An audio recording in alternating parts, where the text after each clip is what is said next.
Hello बेटा, welcome back. तो हम वापस आ गए हैं एक नए चैप्टर के साथ और इस बार हमारा चैप्टर क्या है? बैंकिंग।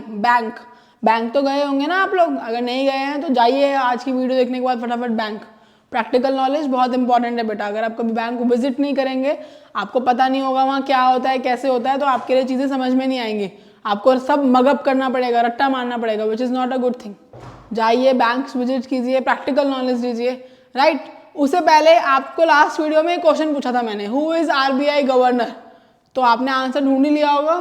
तो RBI governor presently is mister Shaktikanta Das. Very good. एक और क्वेश्चन के साथ अब शुरू करते हैं। Who is the finance minister of India? India का करंट फाइनेंस मिनिस्टर कौन है? ओके, चलिए तो अब शुरू करते हैं एक चैप्टर हमारा नया, बैंकिंग। तो बैंकिंग या बैंक वर्ड सुन के आपके माइंड में क्या आता है बेटा? बैंक क्या होता है? क्या होता है एक बैंक? बैंक एक वो इंस्टीट्यूशन है या वो ऑर्गेनाइजेशन है जो आपका पैसा अपने पास रखता है, that accept deposits and lend you money. When you need money, you go to the bank, you ask for loans, the bank will lend you money and with the aim of earning what? Profit. Bank कोई आपके समाज सेवा के लिए तो चल नहीं रहे हैं, उनको भी तो लोगों को जो बैंक में काम करते हैं सैलरी चाहिए, मुफ्त में तो काम कर नहीं रहे हैं वो। तो बैंक को क्या कमाना है इस पूरे प्रोसेस में? Profit. So what is a bank? It is an institution और an organisation that accepts deposits, lend money with the aim of earning profit. Bank का प्रॉफिट वो क्या होता होगा? थोड़ा सोचो कभी बैंक गए हो या क्या मिलता है? आप बैंक में पैसा रखते हो, उस पर क्या मिलता है आपको? Interest, right. तो सपोज आपने 5 लाख रुपीज बैंक में रखे हुए हैं, उसको 10% के हिसाब से आपको इंटरेस्ट आता है, फॉर एग्जाम्पल 50,000, राइट। और आपने बैंक से 5 लाख रुपीज ही लोन ले रखा था किसी दूसरे बैंक से, उस पर आपको इंटरेस्ट देना पड़ता है 20%, यानी कि 1 लाख रुपीज। आप दे कितना रहे हैं बैंक को? 1 lakh you are giving to bank. कितना रिसीव कर रहे हैं आप? 50,000। इन दोनों का डिफरेंस क्या है? 50,000। ये क्या है? बैंक का प्रॉफिट या इनकम। इसी में से बैंक अपने सारे एक्सपेंसेस वगैरह मैनेज करता है, राइट। तो यही तो है बैंक का कमाने का तरीका या जरिया। Okay, right. सो आपको समझ में आ गया बैंक कौन सा होता है। तो कौन कौन से बैंक्स के नाम पता है आपको? कौन कौन से बैंक सुना है आपने? अच्छा ठीक है, आपने सुना होगा सबसे बड़ा बैंक है जो इंडिया का, state bank of India. The oldest and the biggest bank in India is state bank of India, SBI. और कौन से बैंक सुने हैं आपने? अच्छा, PNB, Punjab national bank, okay. और अच्छा, आईसीआईसीआई बैंक, ओके। और एचडीएफसी बैंक, ओके। चलो आपको तो बहुत सारे बैंक के नाम पता है, वेरी गुड, राइट। तो ये सारे बैंक्स के नाम आपने इंडिया में सुने हैं, ठीक है। तो अब यहाँ से आते हैं हम एक बार क्लासिफिकेशन के ऊपर कि टाइप्स ऑफ बैंक्स। कितने टाइप के बैंक होते हैं बेटा? 2 टाइप के बैंक होते हैं। एक होता है सेंट्रल बैंक, जो इसको हम बोलते हैं फादर ऑफ ऑल बैंक्स, है ना, बैंकों का bank, that is central bank. दूसरे होते हैं कौन से बैंक्स बेटा? Commercial banks, right. तो सेंट्रल बैंक कौन सा होता है? क्या होता है इंडिया का सेंट्रल बैंक? कौन सा है? Very good, reserve bank of India, RBI. तो यहां से एक और क्वेश्चन, आरबीआई कब सेटअप हुआ था? किसी को पता है आरबीआई कब बना इंडिया में, कैसे बना? तो बेटा आरबीआई को सेटअप करने के लिए हमने एक स्पेशल एक्ट पास किया पार्लियामेंट में, RBI act, reserve bank of India act. उस एक्ट के अंदर हमने एक स्पेशल ऑर्गेनाइजेशन, एक बॉडी को बनाया जिसको बोलते हैं आरबीआई, जो कब बनाई हमने? 1934 में। और जिसने कब काम करना शुरू किया? 1 अप्रैल 1935 में। तो कब से चल रहा है आपका आरबीआई? 1935 1 अप्रैल से, राइट।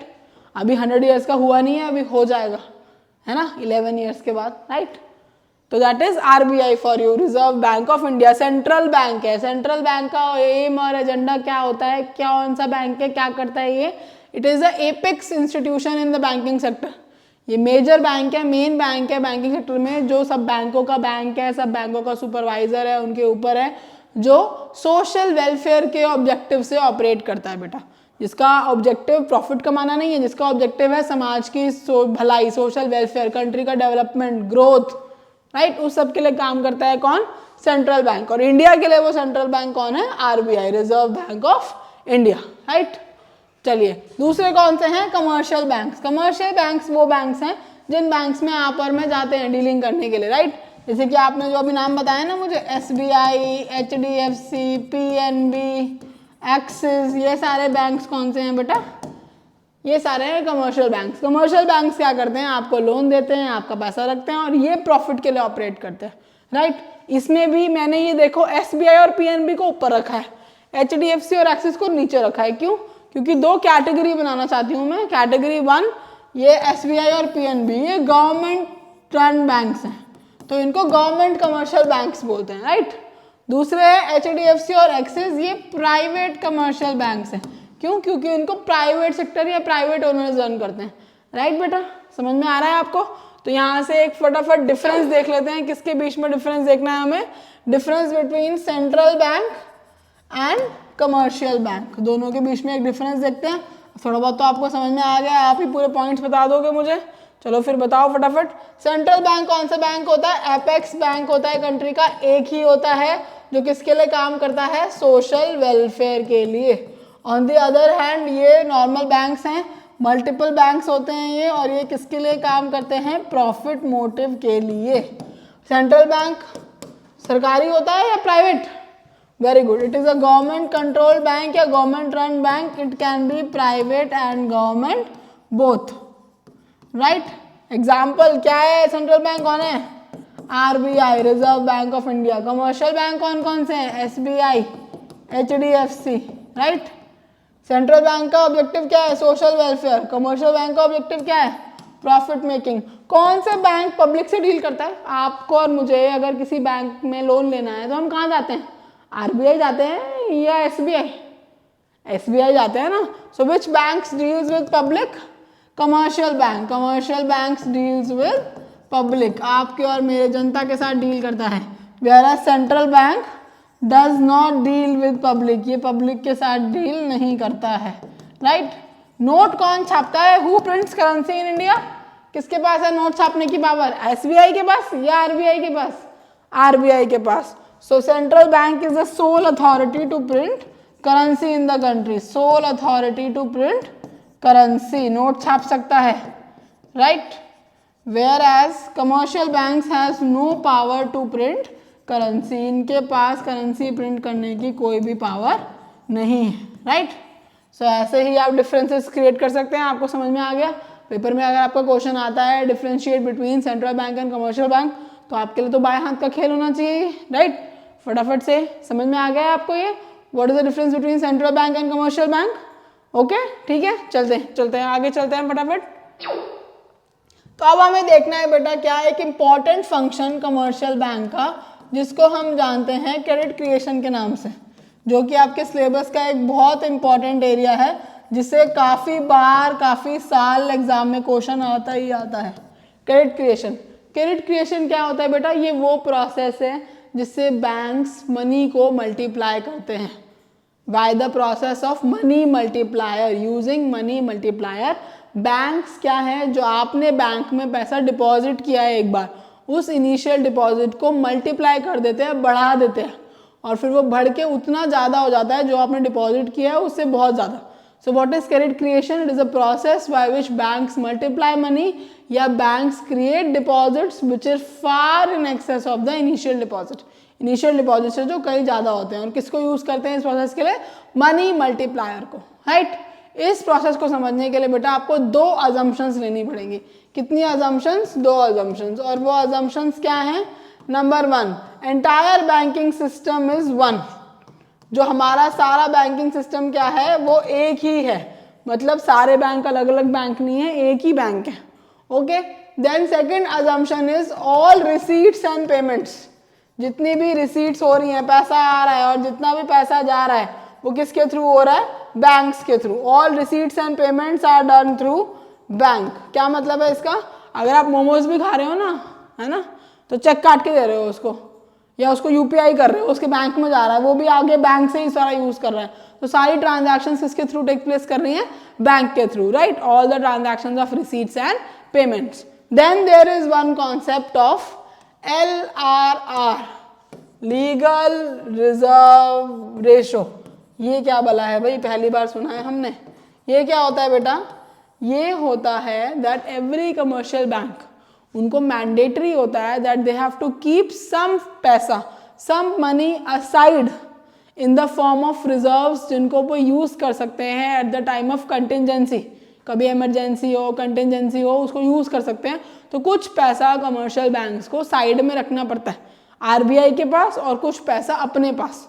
उन दोनों को मिला के जो टोटल रिजर्व्स है उसको बोलते हैं लीगल रिजर्व रेशो या वेरिंग रिजर्व रेशो। ये कौन डिसाइड करता है कि ये कितना होगा? आरबीआई। बैंक्स अपनी मर्जी से डिसाइड नहीं करते हैं, आरबीआई डिसाइड करके बताता है कि इतना रिजर्व रखना आपको मैंडेटरी है, राइट। दो कंपोनेंट्स हो गए इसके। फिर एक होता है बेटा सीआरआर, कैश रिजर्व रेशो, एक होता है एसएलआर, स्टैट्यूटरी लिक्विडिटी रेशो। जो कमर्शियल बैंक्स को आरबीआई के पास रखना होता है वो होता है सीआरआर, और जो अपने पास रखना होता है उसको बोलते हैं बेटा एसएलआर। और इन दोनों को प्लस करके क्या बनेगा? लीगल रिजर्व रेशो यानी कि एलआरआर, राइट। सपोज ये अगर 8% है, ये अगर 5% है, तो एलआर कितना हो गया? 8 + 5 13%, राइट। समझ में आ गया आपको? अच्छा, ऐसा क्यों है कि बैंक सिर्फ कुछ ही अमाउंट ऑफ रिजर्व रख रहे हैं? जैसे कि मान लो रिजर्व कितना होगा? 10%, 20%, 30%। सारा का सारा रिजर्व क्यों नहीं रख रहे हैं? उसके कारण है। क्या कारण है? क्योंकि बैंक को पता है कि all depositors will not come on the same day.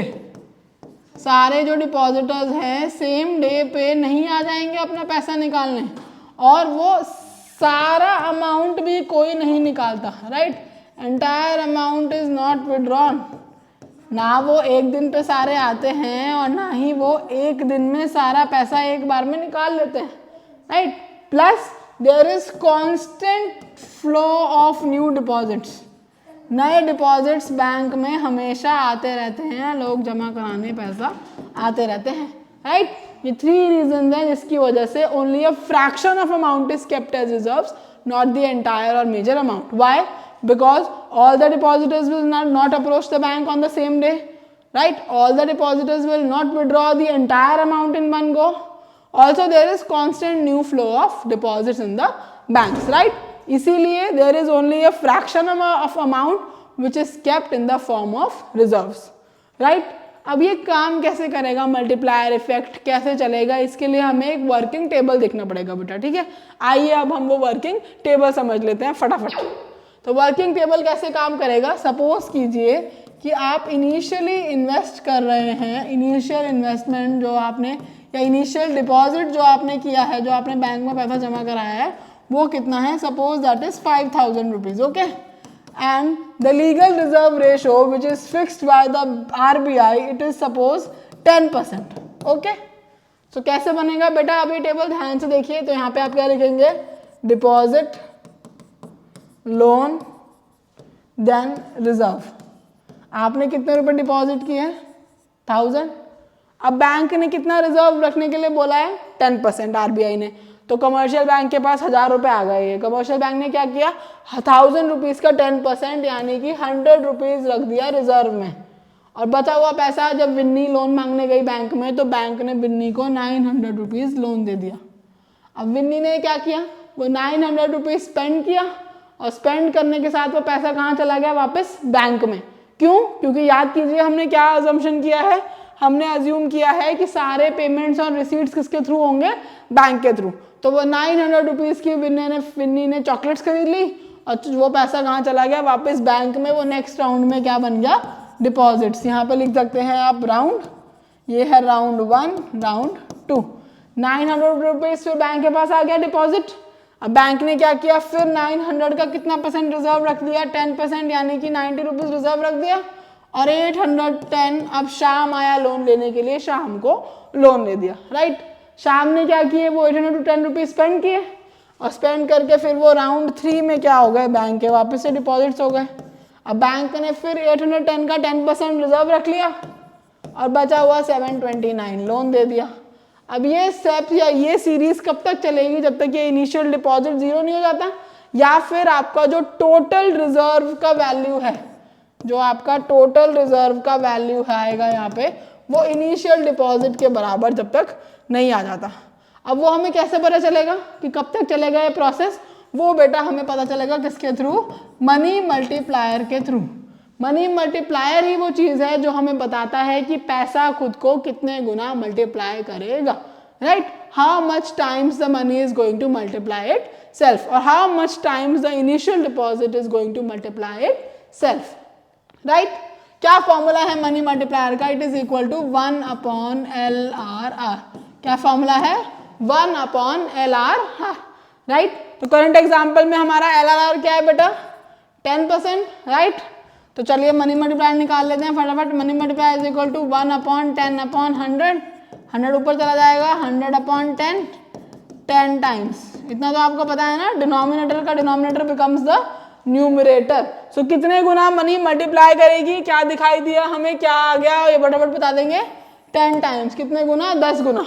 कौन सी मनी? Initial money. इनिशियल क्या है ये? तो टोटल डिपॉजिट्स कितने हो जाएंगे? 1000 इंटू 10, 10,000.